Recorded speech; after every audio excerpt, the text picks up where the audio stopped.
Hace algunos años, Zack Snyder manifestó su interés por dirigir una película de la saga Star Wars, pero como la oportunidad no le llegaba, decidió crear su propia Star Wars. De hecho, Rebel Moon, The Child of Fire, es solo la primera parte de la historia. Tal y como pasó en su anterior film, Snyder dirige, escribe y hace la dirección de fotografía, y gracias a su acuerdo con Netflix, ha tenido total libertad creativa. ¿Y qué tal ha salido? Decepcionante. Desde hace bastante tiempo existe una moda de criticar todo lo que hace Zack Snyder, simplemente porque lo ha hecho él. Como respuesta a esto, los fans del director suelen defender todo lo que haga sin dejar el menor espacio para la crítica. Esto es bastante curioso, y no recuerdo ningún otro director con el que haya pasado algo así, a este nivel de intensidad. Personalmente, creo que Zack Snyder podría ser un director interesante, pero se pierde en cuestiones estéticas dejando de lado lo que está contando. Y eso es un grave error en un director de cine. En este canal ya analicé el Snyder Cut de Justice League, y previamente a eso hice un vídeo sobre los pros y los contras del estilo de Snyder. He visto toda su filmografía y, como acabo de decir, creo que tiene cosas interesantes como director. Por eso, cada nuevo proyecto que anuncia, pienso, este es el bueno. Pero la verdad es que sus últimas películas muestran una deriva que roza la autoparodia. Hay muchos directores que tienen señas de identidad propias que distinguen su cine. He hablado de esto tanto en el vídeo del castillo ambulante de Hayao Miyazaki como en el podcast Asincrónicos con mi amigo Dani. Os dejo los links en la descripción y al final de este vídeo por si queréis verlos. En el caso de Snyder, la cámara lenta y los planos con un alto valor estético eran su seña principal, pero en sus últimos films los usa sin ton ni son. Hemos pasado de realzar el poderío del rey de Esparta que declara la guerra a un imperio mayor que el suyo, a una cámara lenta de una caída aleatoria durante una pelea. De una muerte dramática entre supervivientes de un apocalipsis zombie a echar semillas mientras una granjera trabaja las tierras. La cámara lenta ha pasado de su seña de identidad a una especie de autorreferencia, o lo que es peor, su único recurso como director. Rebel Moon tiene una duración oficial de 2 horas y 13 minutos, créditos incluidos. El tiempo en cámara lenta total de la película son 13 minutos, y eso es mucho tiempo. He intentado subir un vídeo que recopila solo los planos en cámara lenta para que pudieseis ver lo tediosos y largos que se pueden llegar a hacer 13 minutos así. Pero YouTube me bloquea el vídeo por derechos de autor. Y aquí una pequeña aclaración. La cámara lenta no es mala ni buena en sí misma. Es una herramienta más en el arsenal que tiene un director, tal y como puede ser un movimiento de cámara, un efecto de sonido o cualquier otro elemento del lenguaje cinematográfico. El problema surge cuando se utiliza de forma casi constante solo porque queda bien. Y por supuesto, la estética en el cine es importante, pero no hay que olvidar que una película nos cuenta una historia, y las imágenes que usemos tienen que estar al servicio de lo que contamos. El problema que lleva tiempo arrastrando Zack Snyder es que se queda en la parte estética, olvidándose por completo de lo que cuenta. Y siendo justos, incluso esa parte estética no ha sido tan brillante en sus dos últimas películas. Hay quien dice que esta predilección por la estética le viene por su pasado como director de videoclips, pero lo cierto es que hay muchos directores que vienen del mundo del videoclip, o que alternan largometrajes con videoclips, y que entienden perfectamente la diferencia de un medio a otro.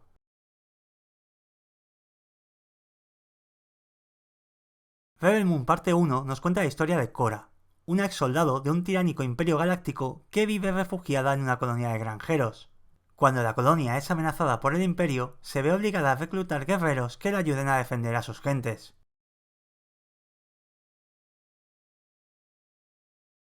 El director japonés Akira Kurosawa decía que con un buen guión puedes hacer una buena o una mala película, pero con un mal guión solo harás películas malas. Como os imagináis, esto ya define el principal problema de la película, pero es que citar a Kurosawa tiene especial sentido hablando de Rebel Moon. Como ya he dicho, esta película pretendía ser el Star Wars personal de Snyder, y curiosamente, una de las referencias reconocidas por George Lucas para crear su saga galáctica fue la película de Akira Kurosawa titulada La Fortaleza Escondida.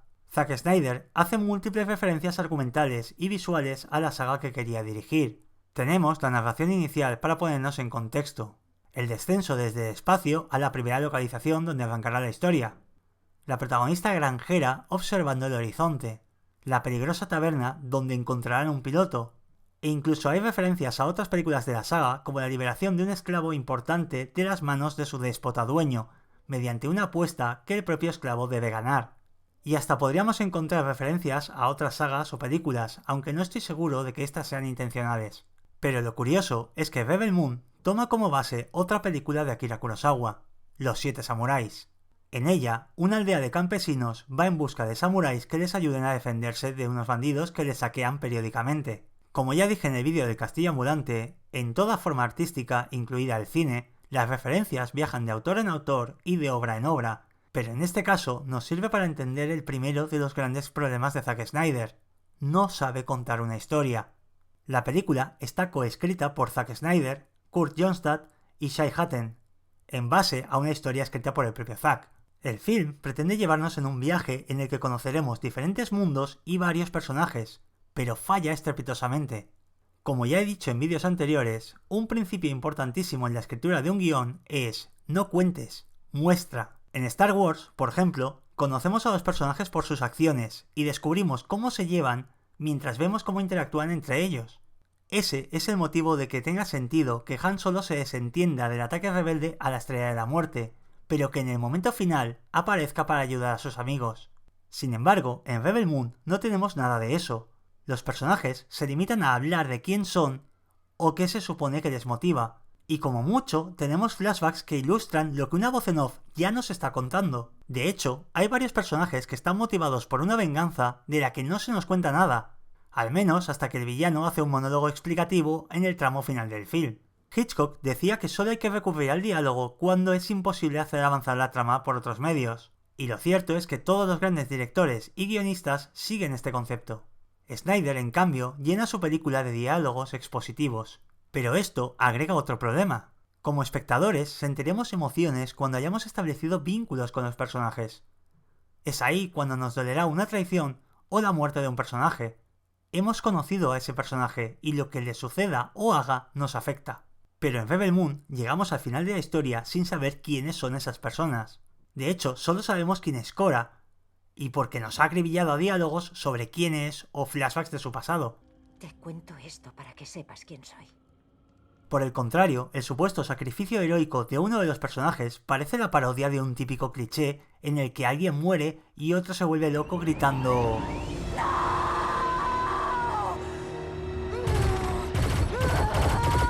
De hecho, la presentación de estos dos personajes ocurre en el último tramo del film, y tienen este diálogo. Milius. ¿Por qué no me sorprende? ¿Quién se encargará de que vuelvas de una pieza? Si no soy yo. Pero no sabemos quiénes son, ni hasta dónde llega su amistad. La película no lo ha presentado en este momento, ni va a hacer ninguna referencia más hasta que uno de ellos muera. Y ahí se supone que la cámara lenta y la música deberían emocionarnos, pero el cine no funciona así. Volviendo a los Siete Samuráis, Kurosawa se preocupa por dar una identidad muy clara a cada uno de ellos y nos muestra en qué son buenos mientras los presenta. Kanbei es un gran estratega, Kyuzo un genial espadachín, y Kikuchio, con su brusquedad, es el nexo entre los samuráis y la gente humilde. Snyder, por el contrario, basa su presentación de personaje en escenas de acción grandilocuentes que nos muestran habilidades de las que no se va a volver a hacer mención, excepto la de pelear muy bien. De hecho, en el caso del general Titus, todo lo que sabemos son palabras. Palabras de que es un gran estratega, palabras de que se une al equipo para vengarse, pero jamás da muestras de conocimiento estratégico y mira que hay peleas. Y sobre su venganza, bueno, diálogo. Y aquí puede que algunos argumentéis que Los Siete Samuráis dura cerca de 3 horas y media, y que el propio Snyder ya dijo que el Director's Cut de Rebel Moon es prácticamente otra película. Muy bien, tomemos entonces el ejemplo de Star Wars: Una Nueva Esperanza. Cuando la película termina, todos tenemos una idea bastante clara de quiénes son Luke, Leia, Han Solo, Chewbacca, Obi-Wan, 3PO y R2D2. Eso hace un total de 7 personajes. Y por supuesto podría contar a Darth Vader, aunque aquí es simplemente el villano y ya. ¿Y qué duración tiene Star Wars? 2 horas y 1 minuto, incluyendo los títulos de crédito. Y de nuevo, hay quien argumentará que esta es la primera parte de la historia y que queda mucho por contar. Solo recordarte que el ejemplo que acabo de poner es de Star Wars, así que también estoy hablando de la que fue la primera entrega de una saga. Sobre el Director's Cut de Rebel Moon, debo decir que en lo personal fue lo primero que me disparó las alarmas. Se supone que un Director's Cut es un montaje fiel a lo que el director pretendía originalmente, y que por motivos comerciales y presiones desde la producción u otros motivos no se ha podido llevar a cabo. El Director's Cut se entiende como un "así es la película que el director tenía en la cabeza". Aunque lo cierto es que no siempre es así, ya que el propio David Fincher explicó que se sacó un Director's Cut de Alien 3 en el que él no había tenido nada que ver. Así pues, la etiqueta Director's Cut o montaje del director hay que cogerla con pinzas, porque muchas veces es una mera maniobra de marketing. En el caso de Snyder es especialmente curioso. El director tiene tendencia a hablar explicando inconsistencias de sus películas, ya sea en redes sociales o en entrevistas, y siempre que puede se justifica con nuevas ediciones de estas, que incluyen material que descartó en el montaje del estreno, como sucedió por ejemplo con la versión extendida de Batman v Superman. Con esto en mente, resulta cuanto menos curioso que antes del estreno de Rebel Moon, en la que Netflix le ha dado total libertad creativa, ya estaba diciendo que el Director's Cut era una película nueva. Pero si aún nadie había podido ver el estreno normal. Parafraseando a uno de los grandes de la historia del cine, Fritz Lang, un director no debe hablar, tiene que expresar lo que quiere decir con la película que hace. Si un cineasta tiene necesidad de las palabras para explicar lo que quiere decir, entonces no es ni un buen film ni un buen director. Watchmen es una de las películas más aclamadas de Snyder, pero todos los que hemos leído la novela gráfica coincidimos en que, si bien el bueno de Zack clava la parte estética, demuestra en su película no haber entendido de qué iba la obra de Alan Moore y Dave Gibbons. Rebel Moon demuestra que Snyder no sabe narrar emociones porque ni siquiera es capaz de entender qué hace que un personaje sea interesante.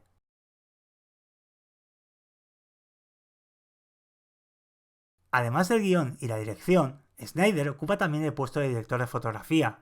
Como ya he explicado en otros vídeos, la dirección de fotografía no es solo la luz de la película, sino que engloba otros aspectos, como por ejemplo plantear la composición de los planos, la relación de aspecto o determinar qué ópticas se van a utilizar para filmar la película. Aunque el director es el que tiene la última palabra y es el que tiene la visión creativa, el cine es un trabajo en equipo. Pero en este caso, Snyder dirige y hace la dirección de fotografía. Y de hecho, para Rebel Moon usa unas ópticas creadas específicamente por la empresa Zero Optic. A fecha de creación de este vídeo, desde Zero Optic aún no pueden dar muchos datos sobre estas ópticas, ya que aún están bajo acuerdo de confidencialidad, aunque esperan abrirlas a otras producciones en breve. No voy a ponerme con datos técnicos, ya que estoy hablando de la narrativa, y en este caso lo que realmente nos interesa saber es que son unas lentes de tipo anamórfico. Y de nuevo, no voy a aburriros con datos técnicos, aunque si queréis que profundice en estos temas, hacémelo saber en los comentarios. Lo que hay que saber para entender lo que voy a explicar es que cada tipo de lente afecta a la imagen de una forma concreta e influye en cómo será el resultado final. La característica más relevante que apreciamos en la fotografía de Rebel Moon es un desenfoque muy acusado en el contorno de la imagen, así como los flares de luz alargados característicos de las lentes anamórficas. Y esto lo hace para... Bueno, en palabras del propio Snyder, hay una naturaleza experimental en lo que quiero hacer, y si acaba siendo una mierda, será mi culpa, y estoy bien con ello. Esta fue la declaración que Snyder dio cuando rodó Army of the Dead, en la que usó un apartado visual en cuanto a ópticas muy similar al de Rebel Moon. Y ojo, es totalmente respetable que un artista quiera experimentar con su medio. Sin embargo, llama la atención que algo que va a marcar tanto el apartado visual de una película no venga determinado por algo que quieras hacer para apoyar lo que cuentas, sino por un aspecto puramente visual y estético. Al igual que con la cámara lenta, las ópticas son herramientas para contar la historia, y si te lo puedes permitir, es genial que puedas tener material a medida. Como creo que ya he contado en alguna ocasión, Stanley Kubrick pidió prestadas unas ópticas a la NASA para rodar Barry Lyndon, ya que quería que la iluminación fuera de las propias velas que aparecían en escena, ya que era una película de época. Esto con ópticas normales no hubiera sido posible. Las ópticas usadas por Snyder dotan al film de un aspecto onírico que en algunos momentos resulta en imágenes estéticamente muy bonitas, pero que no se aprovecha para nada más a lo largo de la historia. Ni siquiera la diferencia entre lo que queda enfocado y lo que queda desenfocado se utiliza para prácticamente nada. En este canal hemos visto ejemplos de cómo usar el desenfoque para aislar personajes dentro de un grupo, para asociar a un personaje a un hecho extraño o para mostrar visualmente que ahora conocemos a un desconocido. Snyder se limita a cambiar el enfoque para mostrarnos quién está hablando en un momento determinado, y eso nos lleva a los diálogos. Como ya he dicho, los personajes en Rebel Moon hablan mucho. Todo lo relevante nos lo cuentan los diálogos.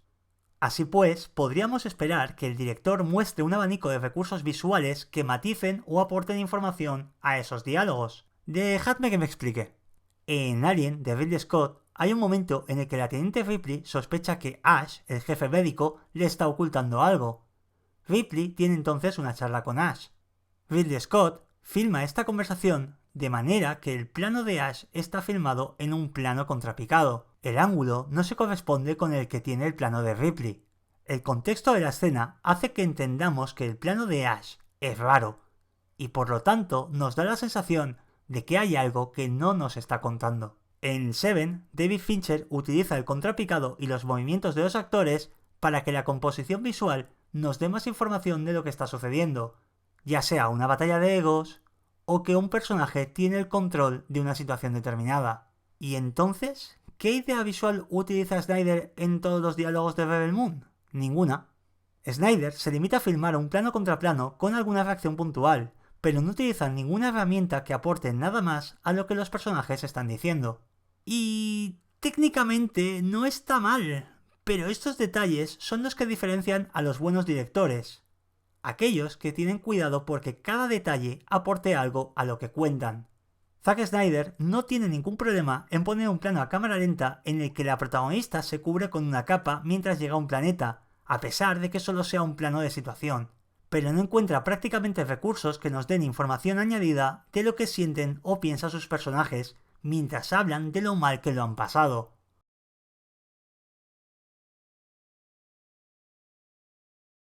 Rebel Moon es tremendamente inconsistente, y aunque pueda tener planos bonitos aquí y allá, su narrativa visual es muy básica. No digo sencilla, digo básica. Y como ya he dicho antes, esto no es necesariamente malo, pero estamos hablando de uno de los directores más famosos del mundo, y lo que se vislumbra de su manera de dirigir es que va muy corto de recursos narrativos. Cuando uno piensa en todos los recursos narrativos que ofrece el cine, y cómo pueden incluso reinventarse ideas ya exploradas, es decepcionante que la cámara lenta sea lo único que parece que tiene por ofrecer. Por poner un ejemplo sencillo que también he analizado en el canal, Damien Chazelle utiliza el montaje, la composición, la escala de planos y la angulación de la cámara para que cada escena de Whiplash muestre una progresión visual.